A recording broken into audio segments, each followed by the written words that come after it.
untuk macam painkiller dia betul. sebab dia lagi kuat daripada morfin. Dia biasanya untuk orang pesakit kanser dan atau sakit yang teruk lah, supaya untuk melegakan kesakitan dia.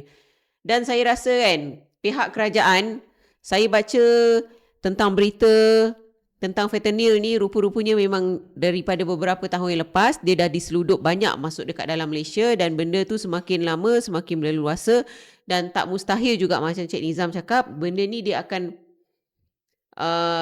dia akan merebak dalam 5 tahun akan datang.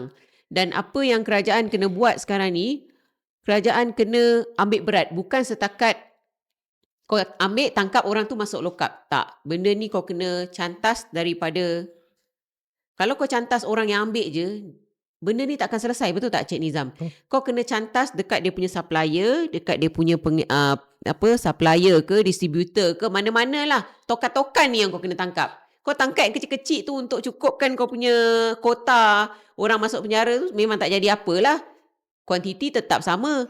Macam kuantiti untuk tangkapan tu mungkin kau kata kurang tangkap, maksudnya kurang dadah. Tak, kau kena tangkap yang tokan-tokan tu. Sebab diorang ni pun pengedar juga. Dia dapat hasil daripada situ. Kan. So macam bila kita turun menyantuni golongan jalanan ni, ada yang duduk dekat sebelah, diorang tengah isap dekat in public je, dia orang isap kan. So tengok macam mana reaksi kita, sebab kita nak bantu orang yang terlantar dengan kawasan-kawasan tu. Dan kita kena tolong lah. Tapi kita nampak sambil tu yang lain tu tengah menghisap tepi-tepi tu. Kita nampak ada benda macam ni. So benda-benda macam ni bukan satu benda yang sangat asing. Tetapi macam saya takut dia sebab trend vape ni dengan di kalangan budak-budak lagi lah. Betul, jadi sangat takut. Sebab fentanyl punya overdose dekat US pun ramai golongan muda. 1 tahun sampai 70,000. Okey, dia punya populasi adalah 10 kali ganda daripada kita.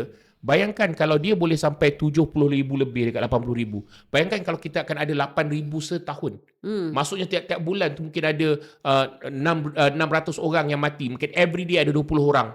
Ada 20 orang contoh dia kan. 20 orang yang mati kerana fentanyl. Ini sangat menakutkan. Saya rasa dia akan menyebabkan dadah yang paling banyak lah, causing overdose kan. Dan kita tak tahu sama ada hospital kita boleh cope atau tak dengan benda ini. Ambulance kita boleh cope atau tak dengan benda ini. Sekolah. Kalau kau cuba bayangkan, jika budak-budak ni dah boleh hisap vape, cikgu-cikgu pula dah nak kena, kau nak kena equipkan cikgu dengan cara nak handle overdose. Betul. Seperti mana yang berlaku dekat US, dia dah terpaksa kita equipkan pula dengan knowledge macam mana nak handle overdose. Tapi, terus terang saya cakap lah, saya dah bercampur dengan banyak orang,